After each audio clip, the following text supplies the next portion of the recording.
এই বাংলায় ছিল কত জালিম নেতা, ঠিক কিনা?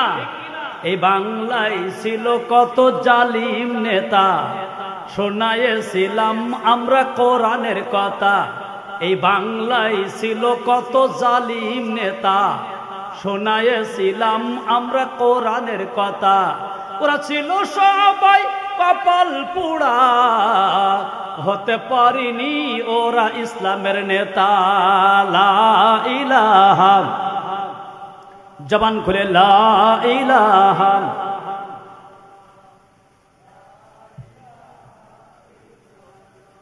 পনেরোটি বছর যারা রাষ্ট্র চালায়, তারা কেন এখন সবাই পালায়, ঠিক কিনা জোরে বলে? 15টি বছর যারা রাষ্ট্র চালায়, এখন কেন তারা সবাই পালায়?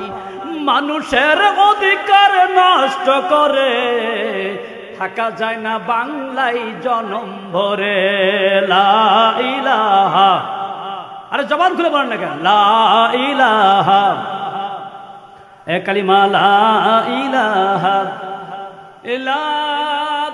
ইলাহা ইল্লাল্লাহু মুহাম্মাদুর সাল্লাল্লাহু আলাইহি ওয়াসাল্লাম। শয়তান মার্কা মানুষ সব জায়গায় থাকে, ওরা মাহফিলেও আসে, ওরা গান বাদ্য বাজনায়ও যায়, ওরা বিভিন্ন থিয়েটার যাত্রা প্যান্ডেলে বিভিন্ন জায়গায় ওরা থাকে। ওখানে বিভিন্ন রকমের শয়তান ওদের পিছনে লেগে যায়, কারণ শয়তান কখনো চায় না যে কোরআনের হক কথা মানুষের কানে উঠুক, এটা কখনো শয়তান চায়? আরো জোরে বলেন চাই? কিন্তু মুসলমানেরা আজকের আমাদেরকে সিদ্ধান্ত নিতে হবে, আজকের আমাদেরকে এখান থেকে প্রমাণ করতে হবে, আজকের এই ময়দান থেকে প্রমাণ করে দিতে হবে, আজকের এই কাইবার প্রাইমারি স্কুল মাঠ থেকে হুঙ্কার দিয়ে আমাদের প্রমাণ করে দিতে হবে, এই পৃথিবীতে আমরা কারোর গোলামি করতে রাজি নই, একজনের গোলামি করতে রাজি। তিনি কে? জোরে বলেন তিনি কে?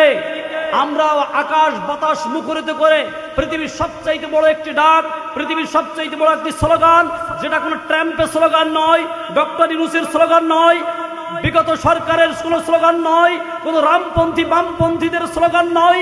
সেই স্লোগান হচ্ছে নারায়ে তাকবীর, আল্লাহু আকবার। এই স্লোগান চলবে ততক্ষণ, মাহফিল চলবে যতক্ষণ। রাজি আছেন যারা? দুটি হাত তুলে দেখান তারা।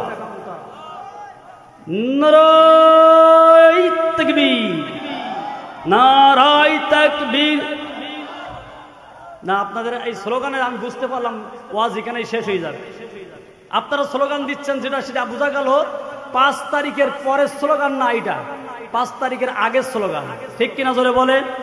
5 তারিখের আগের স্লোগান ভয়ে ভয়ে আপনারা দিয়েছিলেন। আচ্ছা আপনারা বলুন তো, ভয় করবেন কার?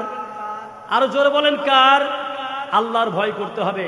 কোরআন মনে হয় ডক্টর ইউনূসের কিতাব, ইউনূসের কিতাব, এটা ফুরফুরা, এটা চরমুনা, এটা জামাত ইসলাম, এটা আওয়ামী লীগ না, এই কিতাব হচ্ছে আমার আল্লাহর। তাহলে আল্লাহর কোরআনের মাহফিলে এসে আমরা জান্নাতি মেহমান, আমরা ডাইরেক্ট আল্লাহর কথা বলবো, এতে কোনো ভয় থাকবে? আরো জোরে বলেন থাকবে? হাত দুটি উঁচু করে আল্লাহকে তাকবীর দিয়ে প্রমাণ করে দেন, লিল্লাহে তাকবীর। আর হয়নি, আরেকবার হবে, লিল্লাহে তাকবীর। সম্মানিত উপস্থিতি, আমি আপনাদেরকে জানাতে চাই, কোরআন যদি, যে সংসারে যে ঘরের মধ্যে কোরআন থাকে না, ওই ঘরের ভিতরে কিন্তু অশান্তি ঢুকে যায়, ঠিক কিনা জোরে বলে? যেই ঘরে কোরআন থাকে না, ওই ঘরের ভিতরে অশান্তি ঢুকে যায়। কিন্তু মনে রাখবেন মুসলমান, আমাদের প্রত্যেকের বাড়িতে বাড়িতে কোরআন আছে না নাই? আরো জোরে বলে আছে না নাই?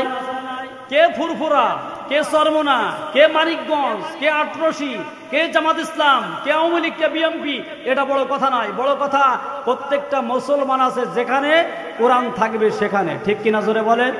এখন এই কোরআন প্রত্যেকটা ঘরে আছে না নাই? আছে। এত কোরআন ঘরে ঘরে থেকেও বউ শাশুড়ির গ্যামজাম কি ঘরে আছে? জোরে বলেন আছে? এগুলো মেটে নাই। কেন মেটে নাই? কোরআন যেভাবে বোঝার দরকার, কোরআন যেভাবে শেখার দরকার, ওইভাবে কোরআন আমরা শিখতে পারি নাই, বুঝতে পারি নাই। আমাদের সন্তানদের পৃথিবীর ফ্রি ফায়ার থেকে শুরু করে পাবজি গেম, ফ্রি ফায়ার, কত নেটের খবর আমরা ছোট্ট বাচ্চাদের শোনাই, কিন্তু কোরআনের কোনো কথা আমরা তাদেরকে বোঝাই না, কোরআনের কোনো কথা শোনাই না বলেই তো আমার ঘরে অশান্তির দাবানল দাউ দাউ করে জ্বলছে। জোরে বলেন ঠিক কিনা?